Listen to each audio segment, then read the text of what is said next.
अस्सलाम वालेकुम। अगर आपके पास कोई भी जनरल इक्वेशन दी हुई है और उसमें से आपको देख के बताना है कि भाई ये इलिप्स है, सर्कल है, पैराबोला है या हाइपरबोला है, तो आप लोग किस तरह बताएंगे। जनरल इक्वेशन जो होती है वो ये होती है जिसके अंदर वैल्यूज़ नहीं होती बल्कि ABCD के फॉर्म में होती है। तो आप लोगों ने कुछ नहीं करना, बस का डिस्क्रिमिनेंट निकाल देना है B² - 4AC। सही है। B जो है वो XY की वैल्यू है, A जो है वो X² की वैल्यू है और C जो है वो Y² की वैल्यू है। तो अगर मैं पहली वाली अपनी इक्वेशन सॉल्व करूँ तो यहाँ पे मेरे पास B² जो है वो नहीं है, वो ज़ीरो है। B मेरे पास -4, A मेरे पास है यहाँ पे 4 और C मेरे पास 1 है, जो कि बराबर होता है -16 के। इसका मतलब क्या हुआ कि 16 < 0 है। अगर किसी भी आपके पास इक्वेशन का आंसर इसके बाद <0 आता है तो वो सर्कल होगी या तो फिर एलिप्स होगी। अगर = 0 आता है तो वो पैराबोला है, और अगर वो ग्रेटर देन ज़ीरो है तो वो आपके पास हाइपरबोला है। अब <0 में क्योंकि दो चीज़ें हैं, एक तो एलिप्स और एक हाइपरबोला, एक एलिप्स और एक सर्कल, तो जब B 0 हो और A और C बराबर हो, दोनों कंडीशन आपके पास सेटिस्फाई होती हूँ, तो वो सर्कल है। या तो फिर आपके पास A बराबर ना हो C के या B बराबर ना हो 0 के। अगर इन दोनों में से कोई एक कंडीशन दी होगी तो आपके पास एलिप्स होता है। ठीक। अब इस सवाल में यहाँ पे हमारे पास हो गया -16 < 0, जबकि हमारे पास जो B था वो 0 था। B = हमारे पास 0 था, मगर A और हमारे पास C बराबर नहीं थे, तो इसका मतलब ये हमारे पास हुआ एलिप्स, पहला वाला।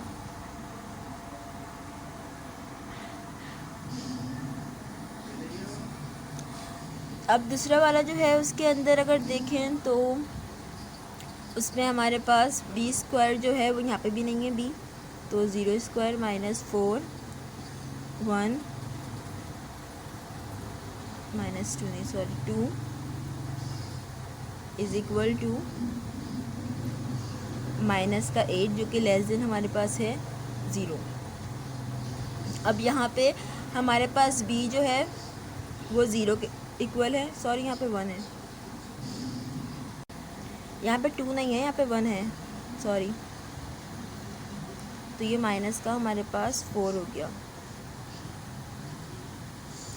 तो B हमारे पास 0 था और A बराबर था C के। ये देखें A और C बराबर, यानी कोफिशिएंट्स की बात कर रही हूँ, दोनों क्या हैं, बराबर।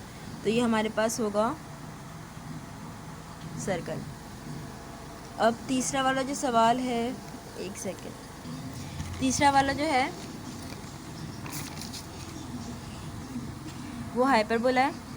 अब ये वाले बाकी के जो है ना, आप लोग खुद चेक करिएगा और बताइएगा कि आपके पास सेटिस्फाई हो रही है कंडीशन के नहीं। अगर < 0 होगा तो हाइपरबोला, अगर = 0 होगा तो पैराबोला। ये हमारे पास पैराबोला है और ये वाली मेरे पास है एलिप्स।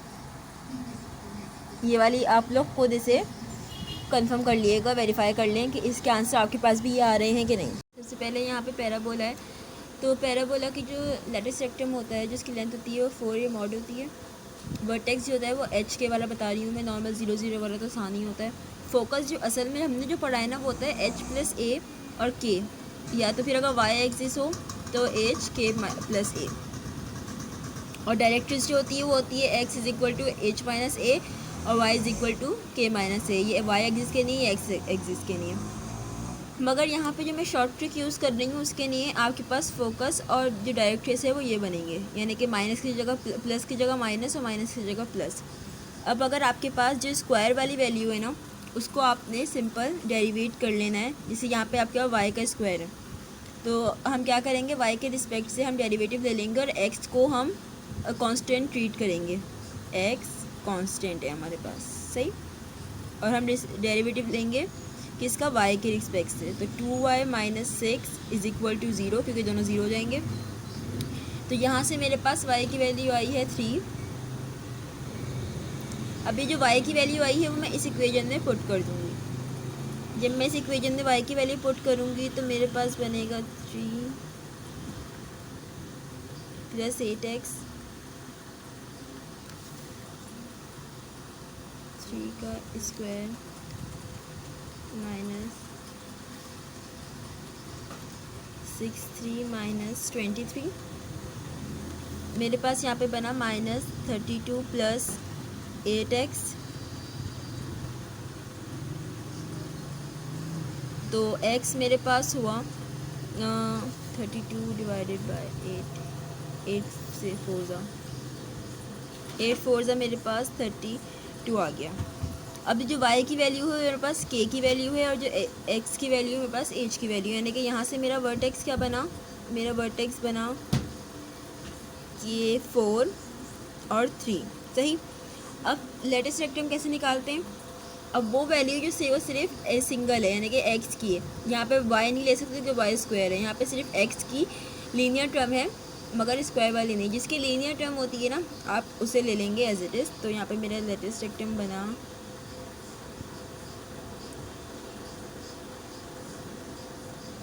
जो x की वैल्यू है यानी कि 8, इसका आंसर होता है 8 ही होगा। अब यहाँ से मैं अपनी a की वैल्यू निकालूंगी 8/4 जो कि मेरे पास 2 बनती है, ठीक।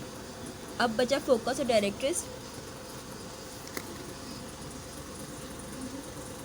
तो फोकस हमारे पास था h माइनस a और k, तो हमारे पास एक्सिस कौन सा है, ये है x एक्सिस, तो हम कौन सा वाला यूज़ करेंगे, ये वाला यूज़ करेंगे। h माइनस a जब मैं करूँगी तो 4 - 2 और k एज इट इज़ आ जाएगा जो कि हमारे पास है 3, जो कि बराबर हो जाएगा 2 और 3 के।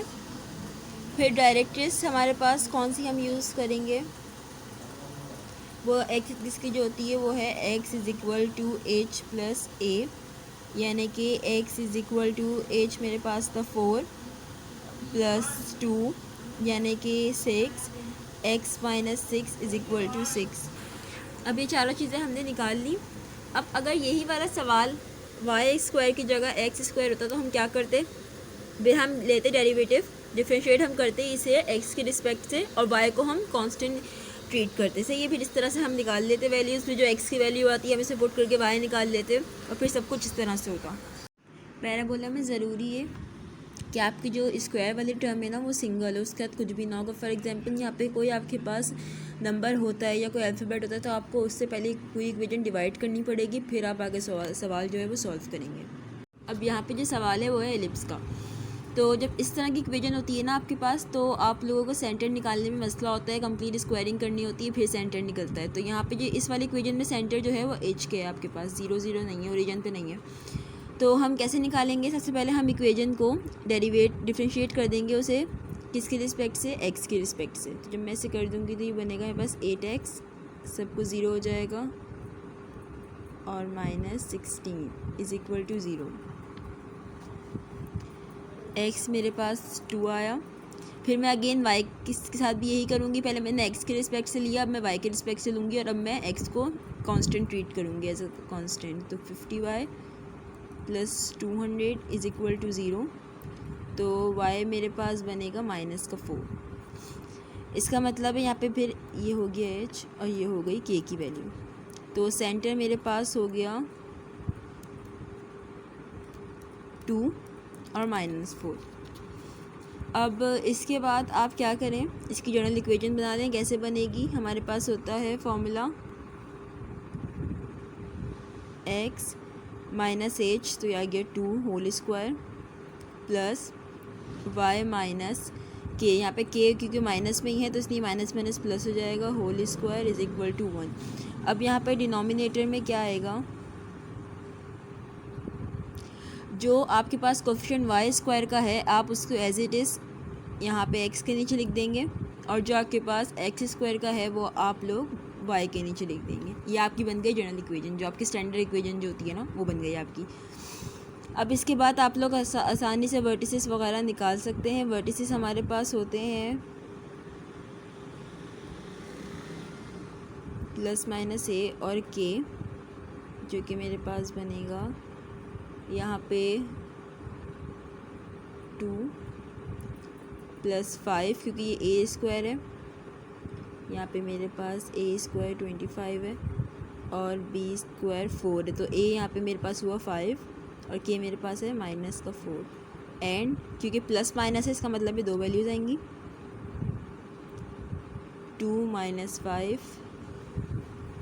4।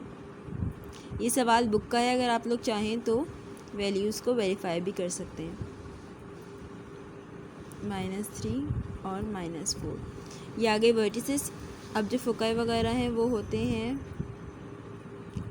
आपके पास H ± C और K। अब C √A² माइनस होगा, -B से निकल आएगा, तो यहाँ हमारे पास C आएगा 21। और फिर आप लोग H के साथ C की वैल्यू रख के इसे सॉल्व कर लीजिएगा, जो आपके पास आंसर आ रहा होगा, और K रख कर।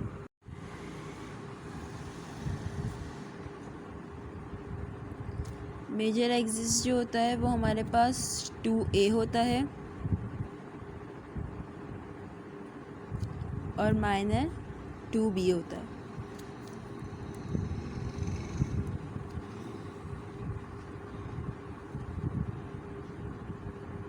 (2B²/A) ये हमारे पास हो गई लेंथ लैटिस रेक्टम की। और फिर उसके बाद जो इसेंट्रिसिटी हम कैसे निकालते हैं, अगर आपको डायरेक्ट निकालनी हो इक्वेशन से, तो 1 - अब आप लोगों ने यहाँ पे ये चीज़ देखनी है कि x² और y² के कोफिशिएंट्स को चेक करना है इसेंट्रिसिटी के लिए, सही है। अब जो यहाँ पे छोटा होगा ना उसे आपने ऊपर लिखना है, और जो बड़ा है उसको आपने नीचे लिखना है। इससे आपका आ जाएगा आंसर। ये डायरेक्ट आपके पास आ जाएगी आपकी इसेंट्रिसिटी 4 / 25, जिसका आंसर है 21/5। ये आपके पास इस तरह डायरेक्ट आ जाएगी। इसका फॉर्मूला आप यूँ याद रखें कि 1 - जो लोवेस्ट होगी वो ऊपर और जो हाईएस्ट होगी वो नीचे, सही। ये इसका फॉर्मूला बन गया। अब यहाँ पे आप लोग A B की वैल्यू डाल के निकाल लिएगा, जो लैटिस रेक्टम वगैरह, माइनर एक्सिस और मेजर एक्सिस। और जो सेमी होती है ना लैटिस रेक्टम, वो हमारे पास B²/A होती है। अब ये सवाल जो मैंने लिखा है ना यहाँ पे, आप लोग इसे खुद सॉल्व करके देखें, उसका सेंटर और इसकी जो आपके पास इसेंट्रिसिटी आ रही है उसका मुझे आंसर कमेंट कर दिएगा कि आपके पास क्या आ रहा है। अगर आपके पास जो कांस्टेंट है वो नेगेटिव है तो ट्रांसवर्स होगा, और अगर आपके पास जो कॉन्जुगेट है वो, अगर कांस्टेंट जो है वो पॉजिटिव होगा तो आपके पास कॉन्जुगेट होगा। अब यहाँ पे अगर हम देखें तो कांस्टेंट जो है ये रहा मेरा, ये पॉजिटिव है, तो इसका मतलब है ये कौन सा हुआ, ये हुआ कॉन्जुगेट। अब जब भी आपके पास कॉन्जुगेट की इक्वेशन होगी ना, तो आप सबसे पहले माइनस से मल्टीप्लाई करा देंगे पूरी इक्वेशन को। माइनस से मल्टीप्लाई कराने के बाद सबके साइन चेंज कर देंगे। 9y² - 72y - 306। अब सेंटर निकालने के लिए इसमें भी इलिप्स की तरह ही होगा कि पहले x के रिस्पेक्ट से करेंगे फिर y के रिस्पेक्ट से। तो यहाँ पे मेरे पास हो गया 50 + 150 = 0, x आ गया 3, और y के रिस्पेक्ट से करूँगी तो 18y - 72 = 0, और y मेरे पास आ गया 4। अब मेरे पास आ गया सेंटर। जब मेरे पास सेंटर आ गया तो बाकी की इक्वेशन जो है वो आप लोग खुद बनाकर बाकी चीज़ें निकाल लिएगा। अब बात करते हैं इसेंट्रिसिटी की, तो वो किस तरह निकालते हैं शॉर्टकट से, तो वो निकालेंगे हमेशा 1 - B²/A। हाइपरबोला की जो इसेंट्रिसिटी होती है वो हमेशा ग्रेटर देन 1 होती है, और इलिप्स की लेस देन 1 होती है, ये इलिप्स की होती है। अच्छा, तो यहाँ पे 1 - B² जो है मेरे पास वो है, अच्छा पहले ज़रा मैं इसका जनरल फॉर्म बना दूँ यहाँ पे। अब क्योंकि कॉन्जुगेट है तो y की साइड जो है पॉजिटिव हो जाएगी, तो y - 4 x - 3 होल स्क्वायर = 1। जो y के x का है वो y के पास आ जाएगा, और जो y का है वो x के पास आ जाएगा। अब यहाँ पे जो बड़ा नंबर होता है ना वो हमेशा A² होता है, तो यहाँ से मेरे पास A निकला 5 और B मेरे पास निकला 3। जो बड़ा आपका नंबर होगा, जो पॉजिटिव होगा ना, बड़ा नहीं, जो पॉजिटिव होगा आपके पास, जो आप जिसकी पॉजिटिव होगा साइन, जैसे यहाँ पे वाई का साइन पॉजिटिव है, वाई, तो यहाँ पे हमारे पास ए की जो वैल्यू होगी वो होगी जो वाई के नीचे है। अगर यहाँ पे एक्स पॉजिटिव होता है ना, तो हमारे पास ए की वैल्यू 3 होती। अब अब यहाँ पे बी क्या है हमारे पास, 9b² और 25। अब इसके ज़रिए मैं निकाल लेती हूँ अपनी इसेंट्रिसिटी। 1 प्लस होता है, 1 माइनस नहीं होता, क्योंकि ये हाइपरबोला है, वो उसमें होता है एलिप्स में। 9 डिवाइडेड बाय 25, ये देखें 1 से बड़ा आ रहा है, 1 से छोटा है तो इसका मतलब है आपने गलती की है, क्योंकि हमेशा 1 से बड़ा होता है। और अगर एलिप्स की वैल्यू 1 से बड़ी आए तो इसका मतलब है आपने उस पर भी गलती की है, क्योंकि ये हमेशा 1 से छोटी होती है। तो मेरा आंसर आ गया √² 34/5। ये दूसरा सवाल है ना, इसके अंदर आप क्या करेंगे कि पहले तो =2 से पहले आप इसको ले आएँ कांस्टेंट को, और फिर कांस्टेंट का साइन पता कर लें। कांस्टेंट का साइन हमारे पास क्या है, तो यहाँ पे हमारे पास जो कांस्टेंट का साइन है वो है माइनस। इसका मतलब ये कौन सी है, ट्रांसवर्स है, यानी कि इसके अंदर एक्स पॉजिटिव होगा। अब यहाँ पे हम लोग आप सेंटर निकाल लें। सेंटर मेरे पास आएगा इसका 9 2 18 2 एंड वाई मेरे पास आ गया 1। अब इसके बाद आप लोग अपनी इक्वेशन बना लिएगा। इसकी इक्वेशन जो बनेगी वो ये बनेगी, क्योंकि आपके पास x जो होगा पॉजिटिव एक्सिस होगा, तो x - h square minus y - 1 square divided by, अब यहाँ पे 30, यहाँ पे आ जाएगा 4 और यहाँ पे आ जाएगा 9। अब आप इसमें भी ना जो चीज़ें निकालनी है, बाकी फ़काए वगैरह आप लोग निकाल लिएगा। अच्छा, इसेंट्रिसिटी के लिए ना इसकी क्या निकलेगी, इसकी भी इसी तरह से निकलेगी। आपको अगर सिर्फ़ और सिर्फ आपसे इसेंट्रिसिटी पूछी हुई है तो आपको ये इक्वेशन बनाने की भी कोई ज़रूरत नहीं है। आप डायरेक्ट क्या करें, ये इक्वेशन आपके पास है, आप बस सिंपल ये करें इसके लिए कि जो आपके पास, अगर आपने डायरेक्ट क्वेश्चन से करना है तो 1 plus coefficient of x² divided by coefficient of y², बस। x² और y² का साइन क्या है उसे आप इग्नोर कर दें, कि माइनस है प्लस है, कुछ भी साइन इग्नोर करते हुए आपने बस कोफिशिएंट जो है x² का ऊपर रखना है और इसका नीचे रखना है। वैसे तो मैं इक्वेशन इसमें बना ही चुकी हूँ, मगर अगर मैंने इक्वेशन नहीं बनाई होती तब भी मेरा आंसर आ जाता, जैसे 9/4, और यही अगर मैं देखूँ तो यहाँ से भी बन रहा है मेरे पास 9 डिवाइडेड बाय 4, तो इसकी इसेंट्रिसिटी मेरे पास √13/4 है। ये इसका आंसर। सर्कल में जब सेंटर निकालना होगा तो उसका भी बिल्कुल सेम तरीका होगा जो आपके पास एलिप्स का और उसका था हाइपरबोला का, कि डिफ्रेंशिएट कर लेंगे। पहले एक्स, सबसे पहले अच्छे इसके अंदर ये करना होगा आपने सर्कल में कि जो x² और y² कोफिशिएंट है ना उसे आपने 1 बनाना होगा।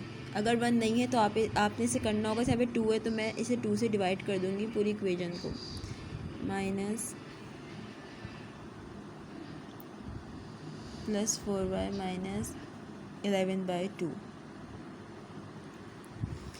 अब यहाँ पे मैं इसको डिफ्रेंशिएट कर लेती हूँ x के रिस्पेक्ट से, तो मेरे पास बनेगा 0, x = 1 और 2y + 4 = y = -2।